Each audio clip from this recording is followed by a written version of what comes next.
Bueno, pues buenos días. Venimos de presentar una serie de iniciativas en materia de salud sexual y derechos reproductivos y la verdad que las habíamos pensado antes, pero ayer salió un informe sobre el conjunto al Comité de Derechos Económicos, Sociales y Culturales, que no sé si habéis tenido oportunidad de echarle un ojo, que yo creo que es bastante significativo por todas las organizaciones, entidades sociales del tercer sector que lo firman, el análisis que hacen de la situación de España de los derechos sexuales y reproductivos y bueno, yo creo que incluso estas iniciativas se quedan cortas para el problema y la situación social y en materia de derechos sexuales que se presenta en nuestro país. Y ya digo, este informe está firmado pues desde sindicatos como Comisiones UGT, SOS Racismo, Médicos del Mundo, Intermon Oxfam, en fin, un sinfín de iniciativas, de organizaciones, muchas de ellas de planificación familiar y por supuesto de mujeres, que yo creo que hablan bastante de lo que hoy vamos a contar, ¿no? ¿Qué iniciativas hemos presentado? Pues son 4 cuestiones que creemos que son relevantes. La primera de ellas tiene que ver con la estrategia de salud sexual, que sabéis que tal y como establece las estrategias del Sistema Nacional de Salud, pues deberían de hacerse cada 5 años y ser evaluadas cada 2 años. La única estrategia de salud sexual que tenemos en nuestro país es del año 2011. Después, con los recortes y con los gobiernos del Partido Popular, no hemos tenido ninguna estrategia posterior a esta, ni siquiera tampoco se ha evaluado, que tendría que haber sido evaluada al menos 3 veces, la estrategia del 2011. Por tanto, la primera cuestión que solicitamos en estas iniciativas es, por supuesto, que se evalúe la estrategia que ya tenemos en marcha y también que se actualice la estrategia y que se actualice también con los parámetros legislativos que hemos estado acordando legislativamente en los últimos tiempos, especialmente lo que tiene que ver con el Pacto de Estado contra la Violencia de Género, que yo creo que es bastante específico en algunas cuestiones que tienen que ver con los derechos sexuales y reproductivos y que esta estrategia del 2011 de salud sexual, como digo, se quedaría un poco desactualizada. En segundo lugar, y yo creo que es especialmente relevante, hemos hecho un par de preguntas porque nos preocupan 2 cuestiones que sabemos que el Gobierno tiene totalmente desatendidas. La primera de ellas es lo que tiene que ver con la educación sexual. Sabemos que a día de hoy en muchísimos lugares de España no hay ningún tipo de medida puesta en marcha para la educación afectivo-sexual y esto es especialmente problemático, no por lo que supone solamente la educación sexual en lo que tiene que ver con los derechos sexuales y reproductivos, sino porque sabemos, y no solamente por las evaluaciones que hacemos dentro de las políticas públicas, sino por cómo las propias profesionales que trabajan en estos entornos nos lo cuentan, que la educación sexual es uno de los elementos fundamentales para la prevención en la violencia machista, ¿no? Por tanto, quizás la ausencia de este tipo de medidas es especialmente preocupante porque, bueno, pues acabamos de ver cómo, por ejemplo, feminicidio ya confirmaba que lo sucedido en Getafe estos días ha sido otra cuestión más que tiene que ver con la violencia machista y ninguna de las medidas del pacto ha sido puesta en marcha a tan solo 6 días de que se expiren estos 6 meses de plazo del Gobierno, pero es cierto que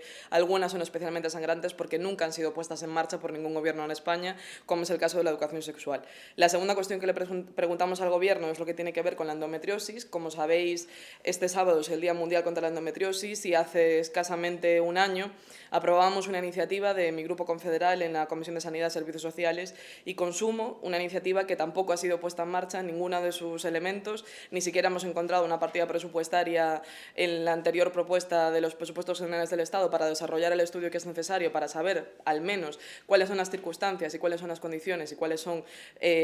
bueno, pues las necesidades que tienen estas mujeres que sufren endometriosis en nuestro país, que como sabéis los datos que nos indica la OMS son escalofriantes porque está hablando de semejante tasa de prevalencia que estaríamos hablando de una epidemia y por tanto nos parece que al menos este estudio se tendría que poner en marcha. Sobre todo el Partido Popular votó favorablemente esta iniciativa, por lo tanto entendemos que tiene que haber una voluntad política de hacerlo. Y en último lugar, quizás yo creo que sea como la cuestión más novedosa, porque estas cosas que hemos hablado hasta ahora son como viejos clásicos, ¿no? de los derechos sexuales y reproductivos. Pues hay una cuestión bueno, que yo creo que estamos en un contexto político para poder empezar a hablar de ello, yo creo que propiciado evidentemente con todo lo que las mujeres de este país han puesto encima de la mesa con el 8 de marzo, que es lo que viene pasando con los anticonceptivos orales hormonales. Sobre esto queremos decir 3 cosas. La primera de ellas es que necesitamos saber cómo afectan estos anticonceptivos a las personas a las que ya lo están tomando, es decir, a las mujeres. Sabemos, y esto lo sabemos todas las mujeres que los hemos tomado, que tienen unos prospectos que son escalofriantes en lo que tiene que ver con sus efectos secundarios, pero lo que no tenemos hecho en España es ningún estudio sobre su carga de enfermedad. ¿Esto qué quiere decir? Pues que, aunque sabemos cuáles son los efectos secundarios perfectamente, porque porque los conocemos en primera persona, como los cambios de humor o la hinchazón de las piernas o cualquier otra cuestión, lo que no sabemos es qué van a implicar el consumo de estos anticonceptivos a largo plazo. Y nos parece que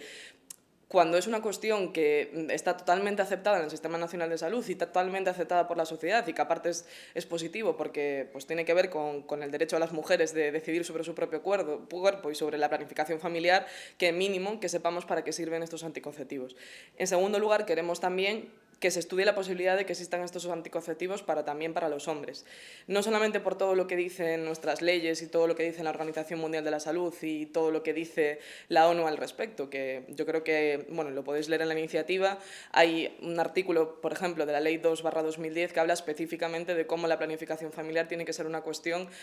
que a la vez que tendría que suceder en los derechos sexuales y reproductivos estuvieran implicados hombres y mujeres. Es decir, que en este sentido es como bastante casi de perogrullo, ¿no?, que tendría que haber más métodos anticonceptivos que pudiesen utilizar los hombres, sino porque en general pensamos que cuando la sociedad dice que se quiere implicar en solucionar el problema que tenemos con la desigualdad de género, esto también habla de este tipo de cosas, ¿no? Y si queremos hablar de que los padres también puedan cuidar, y por eso ponemos encima de la mesa una ley de permisos, o queremos hablar de que la violencia machista es un problema también que implica a los hombres y por eso estamos diciendo que el Pacto de Estado no va al fondo de la cuestión, nos parece que esta iniciativa va un poco en este sentido, ¿no? El feminismo también es una cosa que tiene que interpelar a los hombres y por tanto nos parece positivo que puedan existir herramientas para que los hombres también se puedan implicar en la planificación familiar sin que esto vaya en detrimento de que por supuesto las mujeres lo puedan hacer.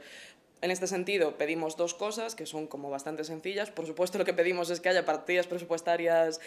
asignadas para poderlas realizar, no simplemente compromisos políticos que después no se desarrollan, como hemos visto en los últimos meses. Dos cosas. La primera, que exista un estudio comparativo de cuáles son las consecuencias del uso de estas píldoras anticonceptivas orales, hormonales, tanto en hombres como en mujeres, porque una de las cuestiones que es bastante curiosa, que ha revelado los estudios más recientes, yo creo que el más conocido es el de la Organización Mundial de la Salud, es que se abandonan estos estudios porque las píldoras para hombres tienen efectos secundarios con una prevalencia bastante menor que los efectos secundarios que tienen para las mujeres. Entonces, bueno, queremos saber qué sucede con esto y si realmente podríamos tomar una decisión al respecto como país e implementar políticas públicas para que esto se pusiera en marcha. Y en este sentido va la segunda iniciativa, ¿no? Pues todos los pasos que habría que seguir para que esta píldora formase parte de las prestaciones que pone al servicio de la ciudadanía el Sistema Nacional de Salud y, por tanto, que primero pase por la Agencia del Medicamento Europea, que después pase por la española y que se incentive económicamente los estudios para que todo esto sea necesario. Pensamos que son iniciativas que, desde luego, responden a las necesidades y a las demandas de una parte de la sociedad española muy grande y que, bueno, pues que están bastante más actualizadas, desde luego, que, por ejemplo, lo que nos traía el otro día el Partido Popular con la edad del matrimonio o con las soluciones, como el otro día decíamos, bastante punitivistas y infantilizadoras para las mujeres que últimamente están poniendo encima de la mesa para la violencia machista. Creemos que lo que tenemos que hacer con las mujeres es poderlas empoderar y darles derechos y herramientas para poder ser iguales y, por tanto, también autónomas, y en todo lo que tiene que ver con el derecho a decidir creemos que estamos muy atrasadas y lo que nos dicen los estudios es que estamos más atrasadas, desde luego, de lo que estábamos hace 7 años con todas las políticas y todos los recortes que ha habido, ¿no? Así que queremos ponerle las pilas al Gobierno y que si de verdad quieren atender a las demandas que hubo en la calle el 8 de marzo, pues que se lo tomen en serio y creemos que estas pueden ser buenas medidas para hacerlo.